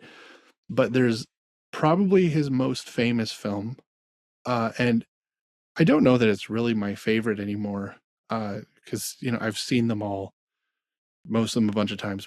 But the one that the first one I saw and made a huge impression on me is called Tokyo Story from 1953, I think, and it's about a elderly parents. I can't remember where in Japan they live, but it's very far from Tokyo. It's Mhm. quite a journey to get from where they are to Tokyo, where all of their adult children live. So they make the trip. And when they get there, the adult children are, they have their own families now. They have their jobs. They're all very busy. And they struggle to accommodate this visit from their elderly parents now. And they kind of pass them off to each other. They really aren't being there for their parents in any way. Yeah. And the crucial thing about Ozu is that he never seems like he's judging his characters. He's not making them out to be bad people. It's like, isn't this just how people are? Isn't this how life is? They have busy lives. They've got things to deal with. This is not easy. So even though an unfortunate thing is happening, even the most sort of on the surface cruel of the adult children is one of the daughters, like the oldest daughter, who the first time I saw the movie, I thought, oh, she's so miserable. And then I've seen it a few times. And the last time I saw it, I'm like, I really understand her now, even though Yeah. I think she's not behaving well. Like, I get it Yeah. because she has a relationship to them. She has a lack of support and yada, yada, yada. And anyway, and then just dealing with that gap and illness and the consequences of not, of those sort of relationships falling apart. It's like, it's a very sad movie. Um, but I saw it for the first time very stupidly. I remember when our dad first got sick. I was living in London Yeah. when he was diagnosed with cancer. You know, I imagine most nobody handles that well, and obviously it affected me a great deal. And I was at work at a horrible job, and I remember I just couldn't do it. It was some call center job, and I got there. I was not handling it well. I think I went to the bathroom to try and compose myself. I couldn't. I just got up and I left. Hmm. I never went back. And then I'm like, well, fuck. Now what am I going to do? I'm outside downtown London, Ontario. And I've still got to deal with myself and these feelings I'm dealing with. But like at that point, you know, there wasn't a lot of news. It's just Hmm. dad has cancer. We don't know how serious it is yet, really. I can't remember at that point. Maybe we'd learned that like it's never a good thing, but like, you know, this is not worst case scenario type illness that he's dealing with. But I was still, you know, struggling with it. Hmm. And I made the decision to go to the library to get some movies. And I thought, there's some movies I've wanted to watch. I'm just going to go home. I'm just going to try and watch some movies in the basement and relax. And then I watched fucking Tokyo Story, where Yeah. like here's this failing relationship with parents. And like one of the parents, you know, they leave Tokyo and one of the parents falls ill on the way back home to where they're from. And now the kids have to deal with this. And just like, fuck, what a terrible time to watch it. I cried so much. But at the Yeah. same time, that movie, um, the kind of kindness and grace and patience that we're talking about, I feel like Ozu as an artist somehow always managed to impart that in his characters. Hmm. And so even though they maybe not behaved the best, even though something bad has happened and they have regrets, it was so sort of reaffirming and just made me feel so I don't know, like alive and connected to myself, to people, like just to Yeah. life and death in general. It's just that it was a very there's a very sort of wise outlook that his movies tend to have that I found it profoundly helpful and Hmm. beautiful, beautiful movie. And the more you watch his movies, not all of them are so dark. He has a couple of comedies. Some are very dark, some are very light. Most are somewhere in the middle. Tokyo Story is a little bit more on the Yeah. sort of sad side of things. I mean, he has a one that's a comedy about this kid's farting all the time. Like it's great. It's called Good Morning. It's a little bit of a lighter tone, which still somehow manages to bring in this like some of the same feelings. But anyway, that's the one I think because Yeah. I for some reason watched that at difficult time in life, Hmm. dealing with the illness of a parent in a way that I haven't had to do before, and it just being like, "Hey, you're going through some shit. Yeah. Like your parents like, hey, look at this Yeah. fucking movie." Like, oh my god, just hitting me in the face with it. But it's so beautiful and so kind and wise, and I just I've been obsessed with his work ever since. So I don't remember what year that was, but from then on, he's been my favorite director. I've seen all of his movies a bunch of times. If anybody watches Tokyo Story and likes it, but would like something not so heavy, a lot of them are a nice mixture of tones. But it's all just about families and friendships, Hmm. the generational gaps, and it's just I don't know. I don't know another filmmaker, or not many, who are so generous and patient with the characters. And it's like when that is extended to them, it makes it easier to sort of extend it to yourself, to Yeah. your own relationships. And there's just so much to take from it. And none of them have like a lesson that they're trying to teach you. It's just here's an image of life that is honest and stirring. Like it will make you feel a lot of things. Hmm. And then, at least for a while, that will make you more sensitive and aware of your own life and your own feelings. And I don't know that that's going to help you be a better person, but it will maybe help you navigate some parts of yourself that you're not used to navigating when you're Hmm. experiencing them in this way, in this art. You like, I think it was like Tarkovsky, who's another filmmaker I like, who he said like art is a mirror, or at least all art on some level is a mirror. Yeah. There's the work, and you're always going to be seeing some of yourself in it. And an interesting thing is at a different points in your life, when you're a different person, the art hasn't changed, but you have. So your experience with it will change. You're going to see different things because you are different, right? And Ozu's movies, now that I'm a parent, I see different things in it. He has his other very sad movie called There Was a Father. The title's a bit of a spoiler. you know, spoiler alert, there Yeah. was a father, there's not at the end of the movie. But it's the same thing. It's like you just you see visions of life, of kindness, of tragedy, of triumph and beauty, and it all just, I don't know that you learn anything from it explicitly. And it's better for the fact that it's not trying to teach you a lesson. It's Hmm. just showing you life, and you're going to see yourself in it, and being able to see yourself in that way. If it doesn't make you a better person, I think it'll help you understand yourself better and the world around you better. And so I think in the context of, practical honesty of your show, I Yeah. think I mean, Ozu's the guy, and Tokyo Story is the one to start with. If you want to go hell all in, I mean, There Was a Father, I think, is actually, I like that more. Mm. Um, but boy, that's a sad fucking movie. So, Sure. if you're into it, uh, it's beautiful. But yeah, and then like I said, a lot of his other movies are tend to be a little lighter in tone, but that realness, that melancholy Yeah. always finds itself, even his lightest comedies always have those moments of just like kind of realness that seeps in. Yeah. Yeah. Well, and what came to mind while you were talking there multiple times is art's ability. In this case, you say Ozu. Ozu,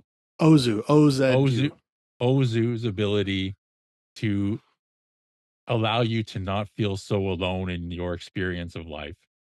Yeah. And that's one of the lenses that I see the world through all the time. It's one of the things that I hold to a high value. Like if I can somehow, I don't know, help other people feel less alone in their life somewhere along the way, even for a moment, like that's a fucking purpose for me because I know what that feels like.